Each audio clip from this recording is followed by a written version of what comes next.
Government ਜਿਹੜੀ ਹੈ ਨਾ, ਉਹਨਾਂ ਦਾ ਆਪਣਾ ਇੱਕ ਤਰੀਕਾ ਹੈ। ਉਹਨਾਂ ਦਾ ਤਰੀਕਾ ਇਹ ਹੈ ਕਿ ਹੁਕੂਮਤ ਦੇ ਅੰਦਰ ਸਿਰਫ ਉਹ ਬੰਦਾ ਹੋ ਸਕਦਾ ਹੈ ਕਿ ਜਿਸ ਨੂੰ ਇਮਾਮ ਖਾਮਨਾਈ ਔਰ ਉਹਨਾਂ ਦਾ ਜਿਹੜਾ ਇਦਾਰਾ ਹੈ ਵਿਲਾਇਤ ਫਕੀਹ ਦਾ, ਉਸ ਦਾ ਇਤਮਾਦ ਹੋਵੇ ਜੀ। ਜਦੋਂ ਉਹ ਕਹਿੰਦੇ ਨੇ ਕਿ ਇਤਮਾਦ ਹੋਵੇ ਤੇ ਇਸ ਇਤਮਾਦ ਵਿੱਚ ਆਵਾਮ ਕਿਧਰੇ ਵੀ ਨਹੀਂ ਹੈ।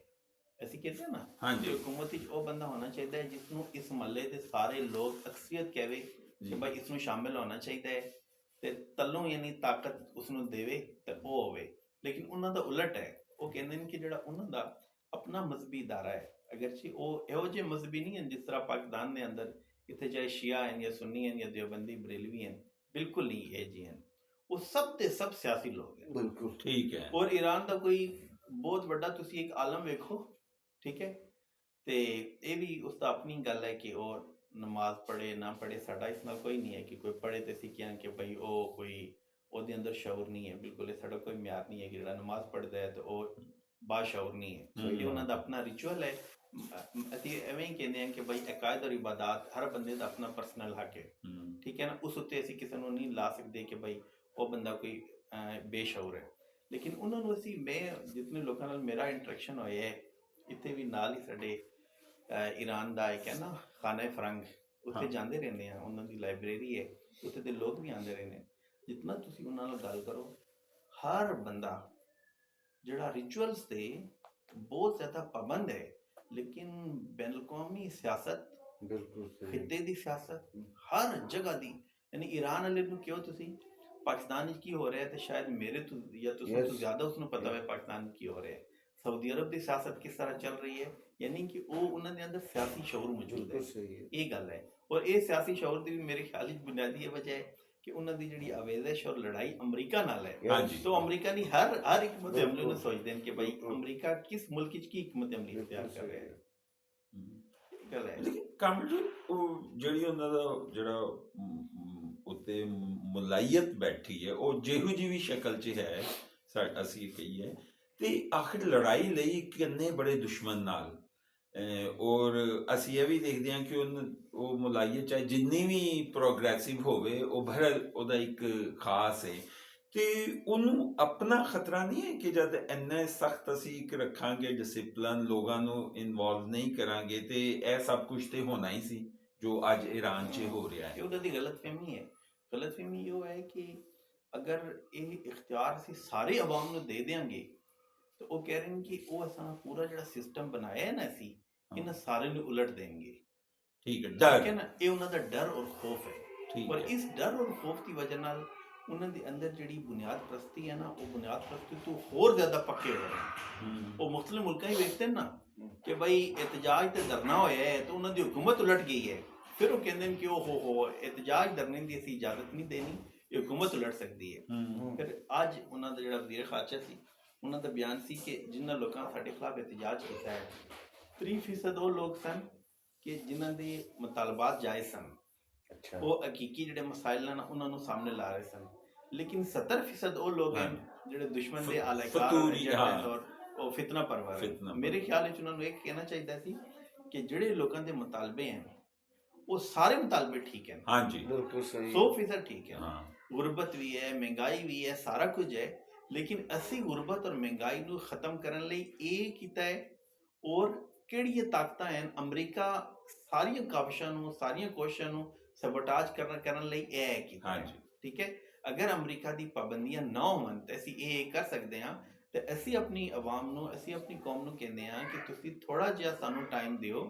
ਅਸੀਂ ਜਿਹੜੀ ਅਲਟਰਨੇਟਿਵ ਫਜ਼ਰਾਏ ਹਨ, ਚਾਹੇ ਚਾਈਨਾ, ਰਸ਼ੀਆ ਔਰ ਪੂਰਾ ਜਿਹੜਾ ਰੀਜਨਲ ਬਲਾਕ ਹੈ, ਰੀਜਨਲ ਬਲਾਕ ਦੇ ਨਾਲ ਅਸੀਂ ਇਤਨੇ ਅੱਛੇ ਤਾਲੁਕਾਤ ਕੀਤੇ ਹਨ, ਤਿਜਾਰਤ ਔਰ ਸਿਆਸੀ ਸਾਰੇ ਤਾਲੁਕਾਤ ਕੀਤੇ ਨੇ, ਤੇ ਲੋਕਾਂ ਦੀ ਮਾਸ਼ੀ ਹਾਲਤ ਬਿਹਤਰ ਹੋ ਜਾਏਗੀ। ਉਹ ਕਹਿੰਦੇ ਨੇ ਜੀ ਕਿ ਦੁਸ਼ਮਣ ਦਾ ਏਜੰਟ ਹੈ। ਮੇਰੇ ਖਿਆਲ ਵਿੱਚ ਇਹ ਬਿਲਕੁਲ ਮੰਨਫੀ ਰਵੱਈਆ ਹੈ ਕਿ ਜਦੋਂ ਵੀ ਆਵਾਮ ਉੱਠਦੀ ਹੈ ਤਾਂ ਉਹਨੂੰ ਕਿ ਦੁਸ਼ਮਣ ਦਾ ਅਲਕਾਰ ਹੋਣਗੇ। ਲੇਕਿਨ ਅਲਕਾਰ ਜਿਹੜਾ ਹੁੰਦਾ ਹੈ ਨਾ, ਉਹ ਹੈ ਕਿ ਜਿਹੜਾ ਸੋਚ ਸਮਝ ਕੇ ਦੁਸ਼ਮਣ ਲਈ ਕੰਮ ਕਰਦਾ ਹੈ। ਉਹ ਤਾਂ ਮੇਰੇ ਖਿਆਲ ਵਿੱਚ 0.1% ਵੀ ਨਹੀਂ ਹੋ ਸਕਦੇ। ਆਵਾਮ ਤੇ ਨਹੀਂ ਨਾ, ਕਦੀ ਵੀ ਨਹੀਂ ਹੈ ਨਾ। ਬਿਲਕੁਲ ਸਹੀ ਗੱਲ। ਮਤਲਬ ਹੈ ਕਿ ਇਸ ਪੂਰਾ ਮਹੱਲਾ ਹੈ ਨਾ, ਤਾਂ ਮਹੱਲੇ ਦੇ ਅੰਦਰ ਜਿਹੜੇ ਦੁਸ਼ਮਣ ਤੇ ਆਲਾਕਾਰ ਹੋ ਸਕਦੇ ਨਾ, ਉਹ 1 2 3 4 ਬੰਦੇ ਹੋ ਸਕਦੇ, ਮੈਕਸਿਮਮ 3 4 ਬੰਦੇ ਹੋ ਸਕਦੇ। ਲੇਕਿਨ ਸਾਰੇ ਲੋਕ ਅਗਰ ਉੱਠ ਆਵਣ, ਇਹਦਾ ਮਤਲਬ ਹੈ ਉਹ ਆਲਾਕਾਰ ਨਹੀਂ ਹੈ। ਉਹਨਾਂ ਨੂੰ ਹਕੂਮਤ ਦਾ ਕੰਮ ਹੈ ਨਾ ਕਿ ਉਹ ਵਸਤ ਨਜ਼ਰੀ ਔਰ ਵਸਤ ਕਲਬੀ ਦਾ ਸਬੂਤ ਦੇਵੇ, ਉਹਨਾਂ ਨੂੰ ਕਹੇ ਕਿ ਤੁਹਾਡੇ ਤੁਸੀਂ ਸਾਰਿਆਂ ਦੇ ਸਾਰੇ ਮੁਤਾਲਬਾਤ ਹਾਂਜੀ। ਲੇਕਿਨ ਇਸ ਵੇਲੇ ਇਸ ਤਰ੍ਹਾਂ ਦੇ ਹਾਲਾਤ ਸਾਡੇ ਉੱਤੇ ਅਮਰੀਕਾ ਮੁਸਲਤ ਕੀਤੇ ਹਨ। ਤੇ ਕਮਰ ਜੀ ਵੈਸੇ ਇਹ ਬਹੁਤ ਆਸਾਨ ਕੰਮ ਨਹੀਂ ਜਿਹੜਾ ਉਹ ਹੁਣ ਕਰ ਰਹੇ ਨੇ ਉਹਦੀ ਨਿਸਬਤ, ਯਾਨੀ ਉਹਨਾਂ ਨੇ ਤੇ ਵੰਡ ਪਾ ਦਿੱਤੀ ਨਾ। ਯਾਨੀ ਮੇਰੇ ਜਿਹਾ ਬੰਦਾ ਵੀ ਅਗਰ ਉੱਥੇ ਐਜ਼ ਆਪਣੇ ਮਸਾਇਲ ਦੇ ਹਵਾਲੇ ਨਾਲ ਕਹਿ ਰਹੇ ਤੇ ਅਗਰ ਕੋਈ ਗਵਰਨਮੈਂਟ ਇਸ ਤਰ੍ਹਾਂ ਦਾ ਬਿਆਨ ਦੇਗੀ ਤੇ ਮੈਂ ਕਹਾਂਗਾ ਕਿ ਉਹ ਮੈਨੂੰ ਕਹਿ ਰਹੀ ਹੈ ਕਿ ਮੈਂ ਦੁਸ਼ਮਣ ਦਾ ਏਜੰਟ ਹਾਂ। ਬਿਲਕੁਲ ਇਹ ਗੱਲ ਤੇ ਹੈ। ਉਹਨਾਂ ਨੇ ਤੇ ਲੋਕਾਂ ਨੂੰ ਮਜ਼ੀਦ ਦੁਸ਼ਮਣ ਬਣਾ ਹਾਂਜੀ, ਦਿੱਤਾ, ਮਜ਼ੀਦ ਮੁਖਾਲਫ ਕਰ ਮਜ਼ੀਦ ਮਜ਼ੀਦ ਮੁਖਾਲਫ ਕਰ। ਤੇ ਇਹ ਹਕੂਮਤਾਂ ਨੂੰ ਫਿਰ ਕਿਉਂ ਸਮਝ ਨਹੀਂ ਆਉਂਦਾ ਕਿ ਇਕਤਦਾਰ ਦਾ ਕੋਈ ਆਪਣਾ ਮਿਜ਼ਾਜ ਹੁੰਦਾ ਹੈ ਕਿ ਉਹ ਲੋਕਾਂ ਤੇ ਪ੍ਰੈਸ਼ਰ ਹੀ ਰੱਖਣਾ ਚਾਹੁੰਦਾ ਹੈ ਜਾਂ ਲੋਕਾਂ ਦੀ ਜਾਇਜ਼ ਗੱਲ ਨੂੰ ਵੀ ਨਹੀਂ ਮੰਨਦਾ। ਬਸ ਇਹ ਤਾਂ ਉਹਨਾਂ ਦੀ ਜਿਹੜੀ ਥਿਓਕ੍ਰੇਸੀ ਹੈ ਨਾ, ਕਿਸੇ ਮੁਲਕ ਦੇ ਅੰਦਰ ਅਗਰ ਕੋਈ ਸਿਆਸੀ ਇਲੀਟ ਹੈ ਜਾਂ ਮਜ਼ਹਬੀ ਇਲੀਟ ਹੈ, ਜੀ। ਦੋਵਾਂ ਦੀ ਇੱਕ ਹੀ ਸੋਚ ਆਉਂਦੀ ਹੈ ਕਿ ਸਾਰੀ ਤਾਕਤ ਔਰ ਸਾਰੀ ਦੌਲਤ ਸਾਡੀ ਜਿਹੜੀ ਇਲੀਟ ਹੈ ਨਾ ਉਹਦੇ ਕੋਲ ਹੋਵੇ, ਚਾਹੇ ਮਜ਼ਹਬੀ ਇਲੀਟ ਹੈ ਜਾਂ ਪੋਲੀਟੀਕਲ ਇਲੀਟ ਹੈ। ਉਹ ਜੇ ਤੂੰ ਸੋਚਦੇ ਨਾ ਕਿ ਇਹ ਇਖਤਿਆਰ ਅਵਾਮ ਕੋਲ ਚਲਾ ਜਾਏਗਾ, ਉਹਨਾਂ ਨੂੰ ਪਤਾ ਹੈ ਕਿ ਅਵਾਮ ਕੋਲ ਜਾਣ ਦਾ ਬੁਨਿਆਦੀ ਮਤਲਬ ਇਹ ਹੈ ਕਿ ਸਾਡੀ ਮੌਤ ਹੈ। ਹਾਂਜੀ। ਸਾਡੀ ਮੌਤ ਹੈ। ਉਹੀ ਇਹਨੂੰ ਇੱਕ ਤਬਕਾਤੀ ਲੜਾਈ ਕਹਿੰਦੇ ਹਾਂਜੀ, ਨਾ। ਤਬ ਕਰਤੀ। ਹਾਂ, ਤੇ ਉਹ ਚਾਹੁੰਦੇ ਨੇ ਕਿ ਅਵਾਮ ਕੋਲ ਇਖਤਿਆਰ ਨਾ ਜਾਵੇ ਹਰ ਜਗ੍ਹਾ ਤੇ। ਔਰ ਕਾਮਰ ਜੀ ਇਹੋ ਹੀ ਬੇਸਿਕਲੀ ਇਨ ਮੁਆਸ਼ਰਿਆਂ 'ਚ ਜ਼ਿਆਦਾ ਨੁਕਸਾਨ ਦਾ ਵਜ੍ਹਾ ਬਣਦੀ ਹੈ।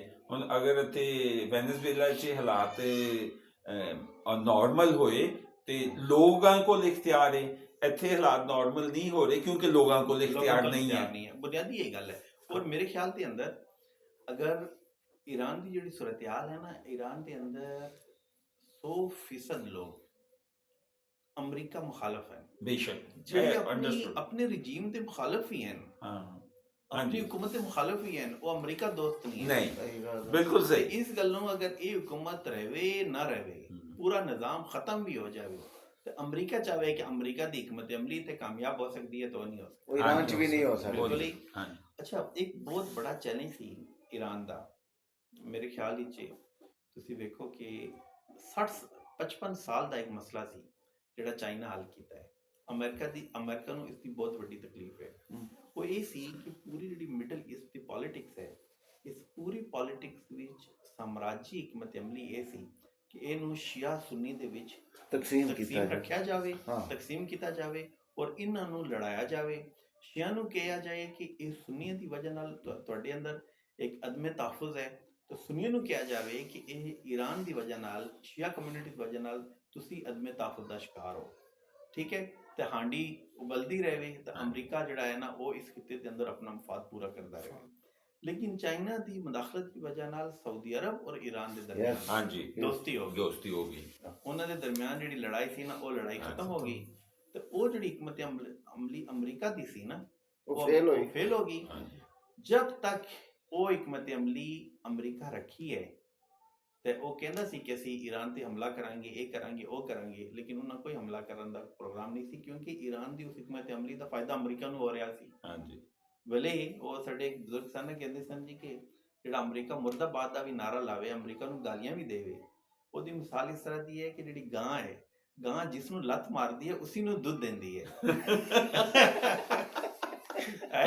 ਤੁਸੀਂ ਗਾਂ ਦੇ ਥੱਲੇ ਪਿਓ ਨਾ ਦੁੱਧ ਤੁਹਾਨੂੰ ਲੱਤ ਮਾਰੇਗੀ ਲੇਕਿਨ ਫਿਰ ਦੁੱਧ ਤੁਸੀਂ ਹੀ ਵੇਗਾ। ਠੀਕ ਹੈ ਨਾ, ਇਸ ਗੱਲ ਨੂੰ ਅਮਰੀਕਾ ਦੀ ਨੂੰ ਗਾਲੀ ਦੇਣਾ ਜਾਂ ਅਮਰੀਕਾ ਮੁਰਦਾਬਾਦ ਦਾ ਨਾਰਾ ਲਾਣਾ ਇਹ ਕੋਈ ਮਾਨਾ ਨਹੀਂ ਰੱਖਦਾ। ਅਸੀਂ ਤਾਂ ਵੇਖਦੇ ਹਾਂ ਕਿ ਇਸ ਇਕਦਾਮ ਦਾ ਨਤੀਜਾ ਕਿਸ ਦੇ ਫਾਇਦੇ ਵਿੱਚ ਹੋਏਗਾ। ਸਹੀ ਹੈ।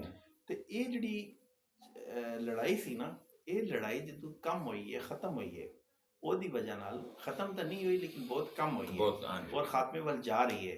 ਠੀਕ ਹੈ, ਔਰ ਜਿਹੜੀ ਓਰੀਜਨਲ ਪੂਰਾ ਬਲਾਕ ਹੈ ਇਹ ਲਗਾਤਾਰ ਇਸ ਤੇ ਕੰਮ ਕਰ ਰਿਹਾ ਕਿ ਮਿਡਲ ਈਸਟਰਨ ਪੋਲਿਟਿਕਸ ਦੇ ਅੰਦਰ ਜਿਹੜੀ ਸ਼ੀਆ ਸੁੰਨੀ ਲੜਾਈ ਹੈ ਇਹਨੂੰ ਮੁਕੰਮਲ ਖਤਮ ਕੀਤਾ ਜਾਵੇ। ਜਬ ਤੱਕ ਇਹ ਖਤਮ ਨਹੀਂ ਹੁੰਦੀ ਉਸ ਵੇਲੇ ਤੱਕ ਅਮਰੀਕੀ ਜਿਹੜੀ ਹਕਮਤ ਅਮਲੀ ਹੈ ਨਾ ਉਹ ਨਾਕਾਮ ਨਹੀਂ ਹੋ ਸਕਦੀ। ਬਿਲਕੁਲ ਇਸੇ ਤਰ੍ਹਾਂ ਦੀ ਹਕਮਤ ਅਮਲੀ ਉਸ ਦੀ ਇਸਰਾਈਲ ਦੀ ਵੀ ਹੈ ਕਿ ਇੱਕ ਸਾਈਡ ਤੇ ਇਸਰਾਈਲ ਹੈ, ਜ਼ਾਇਨਿਸਟ ਤਾਕਤ ਹੈ, ਦੂਸਰੀ ਸਾਈਡ ਤੇ ਕਹਿ ਰਹੇ ਨੇ ਜੀ ਮੁਸਲਮਾਨ ਹੈ, ਮੁਸਲਮਾਨਾਂ ਨੂੰ ਕਹਿੰਦੇ ਨੇ ਕਿ ਉਹ ਤੁਹਾਡਾ ਦੁਸ਼ਮਣ ਹੈ, ਉਹਨੂੰ ਕਹਿੰਦੇ ਨੇ ਮੁਸਲਮਾਨ ਤੁਹਾਡਾ ਦੁਸ਼ਮਣ ਹੈ। ਅੱਜ ਇਸਰਾਈਲ ਦੇ ਅੰਦਰ ਅਗਰ ਕੋਈ ਐਸੀ ਹੁਕੂਮਤ ਆਂਦੀ ਹੈ ਉਹ ਕਹਿੰਦੀ ਹੈ ਯਾਰ ਅਸੀਂ ਮਜ਼ਹਬੀ ਲੜਾਈ ਨਹੀਂ ਚਾਹੁੰਦੇ। ਜਦੋਂ ਕੋਈ ਐਸੀ ਹੁਕੂਮਤ ਆਂਦੀ ਹੈ ਅਮਰੀਕਾ ਉਸ ਵਜ਼ੀਰ ਆਜ਼ਮ ਨੂੰ ਚੁੱਕ ਕੇ ਬਾਹਰ ਫੇਂਕ ਦਿੰਦਾ ਹੈ। ਉਹ ਤਾਂ ਵਜ਼ੀਰ ਆਜ਼ਮ ਨੂੰ ਮਾਰ ਵੀ ਸਕਦਾ ਹੈ, ਸਾਰਿਆਂ ਨੂੰ ਖਤਮ ਕਰ ਸਕਦਾ ਹੈ। ਉਹ ਵਜ਼ੀਰ ਆਜ਼ਮ ਜਿਹੜਾ ਸੈਕੂਲਰ ਹੋਵੇ, ਉਹ ਅਮਰੀਕਾ ਨਹੀਂ ਚਾਹੁੰਦਾ, ਸਹੀ ਹੈ। ਲੇਕਿਨ ਉਹ ਵਜ਼ੀਰ ਆਜ਼ਮ ਜਿਹੜਾ ਇੰਤਾਬ ਪਸੰਦ ਹੋਵੇ, ਠੀਕ ਹੈ ਨਾ, ਉਹ ਅਮਰੀਕਾ ਦੀ ਅੱਖ ਦਾ ਤਾਰਾ ਹੈ, ਕਿਉਂਕਿ ਹਕਮਤ ਅਮਲੀ ਜਿਹੜੀ ਉਸਦੀ ਮਿਡਲ ਈਸਟਰਨ ਪੋਲਿਟਿਕਸ ਨੂੰ ਕੰਟਰੋਲ ਕਰਨ ਲਈ ਹੈ, ਉਹ ਤਾਂ ਮਜ਼ਹਬੀ ਇੰਤਾਬ ਪਸੰਦੀ ਦੀ ਹੈ।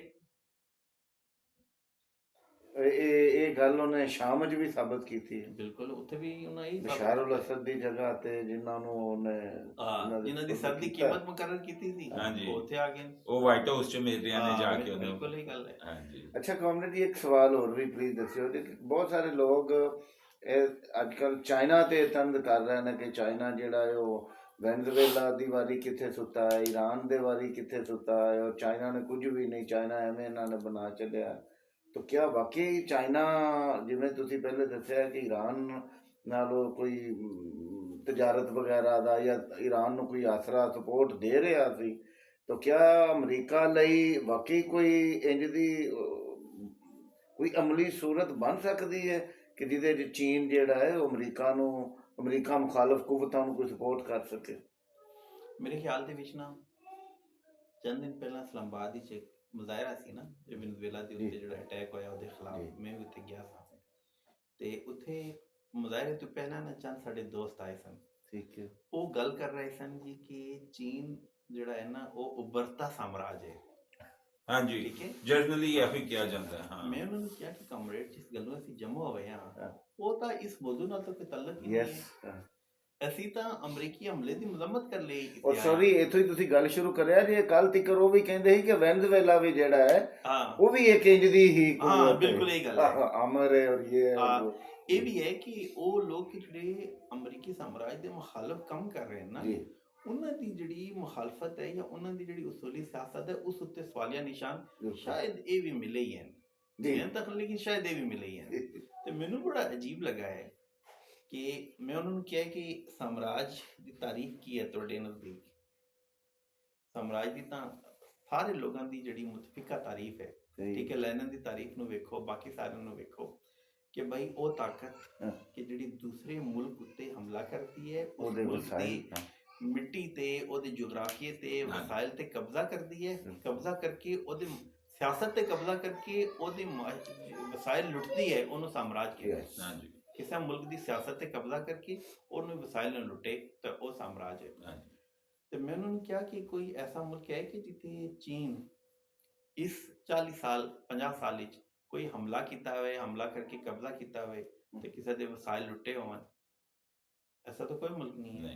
ਅੱਛਾ, ਦੂਜਾ ਮੈਂ ਉਹਨਾਂ ਨੂੰ ਇਹ ਕਿਹਾ ਕਿ क्या चीन और वेनेजुएला के दरमियान कोई दफाई एग्रीमेंट थी?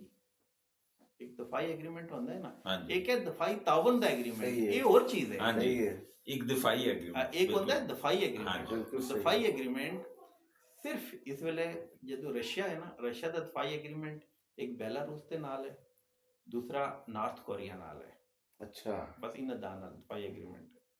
अच्छा, इसे गल्लों नॉर्थ कोरिया कल परसों बयान दिता है कि अगर यूरोप ये चाहता है, जो फ्रांस और यूके क्या ना कि असी अपनी फौजा तैनात करांगे यूक्रेन कि असी रूस से हमला करांगे, तो अगर रूस से हमला होता है और यूरोप रूस से हमला करता है तो असी समझांगे कि साढ़े ते हमला होएगा नॉर्थ कोरिया के, असी फिर वो चाहिए जवाब देंगे जिस तरह साढ़े ते अगर हमला होए तो असी जो जवाब देंगे वो भी देंगे।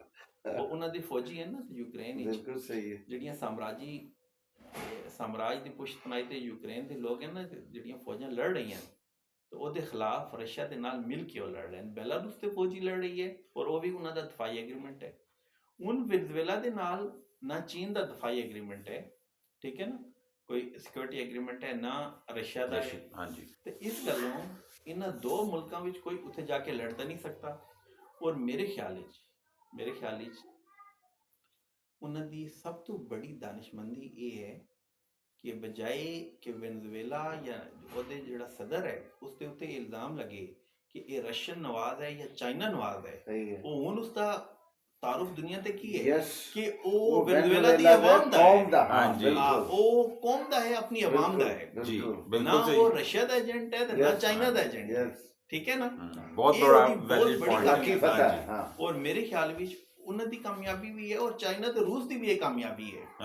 ਉਹਨਾਂ ਉੱਤੇ ਅਗਰ ਕੋਈ ਇਹੋ ਜਿਹੀ ਮੁਦਾਖਲਤ ਕਰਦੇ ਨੇ, ਉਹ ਕਹਿੰਦੇ ਨੇ ਕਿ ਅੱਛਾ ਇਹ ਅਸਲ ਵਿੱਚ ਅਮਰੀਕਾ ਔਰ ਰੂਸ ਦੇ ਦਰਮਿਆਨ ਲੜਾਈ ਹੈ ਵੈਨਜ਼ੂਏਲਾ ਦਾ ਤੇਲ ਲੁੱਟਣ ਲਈ, ਜਾਂ ਅਮਰੀਕਾ ਔਰ ਚੀਨ ਦੇ ਦਰਮਿਆਨ ਲੜਾਈ ਹੈ ਉਸ ਤੇ ਤੇਲ ਤੇ ਬਿਲਕੁਲ ਕਬਜ਼ਾ ਸਹੀ। ਕਰਨ ਲਈ। तो बराबर हो ਲੇਕਿਨ हाँ, ਬਰਾਬਰ ਹੋ सही ਜਾਵਨ कह ਦਾ। रहे थे। ਲੇਕਿਨ ਇਹਨਾਂ ਦੀ ਹਕਮਤ ਅਮਲੀ ਨਾਲ ਹੁਣ ਪੂਰੀ ਦੁਨੀਆ ਜਿਹੜੀ ਹੈ ਉਹ ਸਾਰੀ ਦੁਨੀਆ ਕਹਿ ਰਹੀ ਹੈ ਕਿ ਇਹ ਜਿਹੜਾ ਤਰੀਕਾ ਅਮਰੀਕਾ ਇਖਤਿਆਰ ਕੀਤਾ ਹੈ, वो गलत ਠੀਕ है। ਹੈ ਨਾ, ਇਹ ਗਲਤ ਹੈ। ਇਹ ਅਗਰ ਅੱਜ ਅਸੀਂ ਜਸਟੀਫਾਈ ਕਰਾਂਗੇ ਤਾਂ ਇਹ ਤਰੀਕਾ ਕੱਲ ਸਾਡੇ ਉੱਤੇ ਵੀ ਆ ਸਕਦਾ ਹੈ। ਹਾਂਜੀ ਹੁਣ ਦੇਖੋ ਨਾ, ਡੈਨਮਾਰਕ ਦੇ ਖਿਲਾਫ ਜੇ ਤੁਸੀਂ ਬਿਆਨ ਦਿੱਤਾ ਹੈ ਕਿ ਅਸੀਂ ਗ੍ਰੀਨਲੈਂਡ ਲਵਾਂਗੇ, हाँ, ਤਾਂ ਪੂਰਾ ਯੂਰਪ ਹਰ ਜਗ੍ਹਾ ਆਵਾਮ ਦੇ ਅੰਦਰ ਵੀ ਇਹ ਬਹਿਸ ਹੈ ਕਿ ਇਹ ਤਾਂ ਖੁੱਲੀ ਬਦਮਾਸ਼ੀ ਹੈ। हाँ, हाँ, ਕਿਸੇ ਮੁਲਕ ਦੇ ਉੱਤੇ ਤੁਸੀਂ ਹਮਲਾ ਕਰਕੇ ਕਹੋ ਕਿ ਇਹ ਅਸੀਂ ਲੈਣਾ ਹੈ। ਅਸੀਂ ਲੈ सही हाँ। बात है।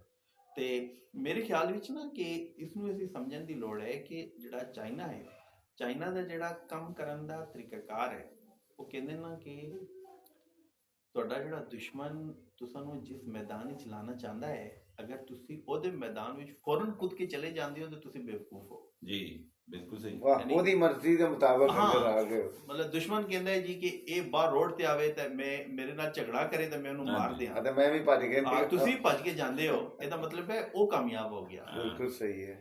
ਲੇਕਿਨ ਦੁਸ਼ਮਣ ਜਿਸ ਮੈਦਾਨ ਵਿੱਚ ਨਹੀਂ ਜਾਣਾ ਤੁਸੀਂ ਚਾਹੁੰਦਾ, ਉੱਥੇ ਖਿੱਚ ਕੇ ਲਿਆਓ। ਹਾਂ ਉੱਥੇ ਖਿੱਚ ਕੇ ਉਹਦੇ ਤੁਸਾਂ ਦੀ ਕਾਮਯਾਬੀ ਹੈ। ਵਾਹ, ਹੁਣ ਚਾਈਨਾ ਦਾ ਦੁਨੀਆ ਦੀ ਮੁਲਕ ਸਾਰੇ ਆਵਾਮ ਦੇ ਅੰਦਰ ਜਾਂ ਮਮਾਲਿਕ ਦੇ ਉੱਤੇ ਜਿਹੜਾ ਚਾਈਨਾ ਦਾ ਇਨਫਲੂਐਂਸ ਹੈ ਉਹ ਹੈ ਮਿਊਚੁਅਲ ਕੋਆਪਰੇਸ਼ਨ ਦਾ ਹੈ। ਹਾਂਜੀ ਠੀਕ ਹੈ ਨਾ, ਬਾਮੀ ਤਾਵਨ ਕੀਤਾ ਗਿਆ ਹੈ। ਬਿਲਕੁਲ ਉਹ ਸਹੀ। ਨਾਨ ਇੰਟਰਫੇਰੈਂਸ, ਚਾਈਨਾ ਦੀ ਫੋਰਨ ਪਾਲਿਸੀ ਦਾ ਜਿਹੜਾ ਬੁਨਿਆਦੀ ਉਸੂਲ ਹੈ ਉਹ ਨਾਨ ਇੰਟਰਫੇਰੈਂਸ ਦਾ ਹੈ।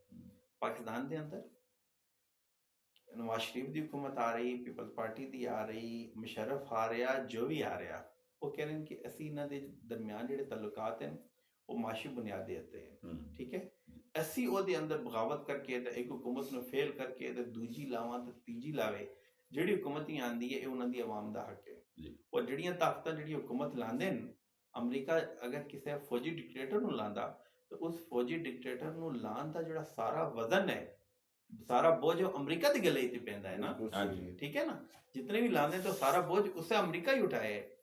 ਤੇ ਚਾਈਨਾ ਦੀ ਤਾਂ ਇਹ ਪਾਲਿਸੀ ਹੈ ਕਿ ਉਹਨਾਂ ਦੀ ਨਾਨ ਇੰਟਰਫੇਰੈਂਸ ਹੈ, ਔਰ ਉਹ ਉਹਨਾਂ ਜੋ ਕੁਝ ਕੀਤਾ ਹੈ ਔਰ ਜੋ ਕੁਝ ਹੁਣ ਕਰ ਰਹੇ ਨੇ, ਮੇਰੇ ਖਿਆਲ ਵਿੱਚ ਉਹਨਾਂ ਨੂੰ ਇਹੀ ਕਰਨਾ ਚਾਹੀਦਾ ਸੀ। ਠੀਕ ਉਹ ਹੈ। ਜਿਸ ਤਰ੍ਹਾਂ ਪਹਿਲਾਂ ਕਿਹਾ ਕਿ ਅਗਰ ਉਹ ਇਸ ਤਰ੍ਹਾਂ ਆਮ ਲੋਕਾਂ ਨਾਲ ਗੱਲ ਤਾਂ ਨਹੀਂ ਹੁੰਦੀ ਨਾ ਕਿ ਇਹ ਕਿਸ ਦਾ ਦੋਸਤ ਹੈ ਤਾਂ ਉਹ ਦੋਸਤ ਤੇ ਕਿਸੇ ਹਮਲਾ ਕੀਤਾ ਹੈ ਤਾਂ ਉਹ ਚਲਾ ਗਿਆ, ਇਹ ਤਾਂ ਐਟਮੀ ਤਾਕਤਾਂ ਹੈ। ਸਹੀ ਹੈ। ਐਟਮੀ ਤਾਕਤ ਅਗਰ ਉੱਥੇ ਜਾਂਦੀ ਹੈ ਓਏ ਮਜ਼ਾਕ और नहीं कोई है। और कोई रीजन तबाह होवे ना होवे, लेकिन लातीनी अमेरिका तबाह हो जाना है। सही है। Thank you comrade D. ਅੱਛਾ ਕਮਲ ਜੀ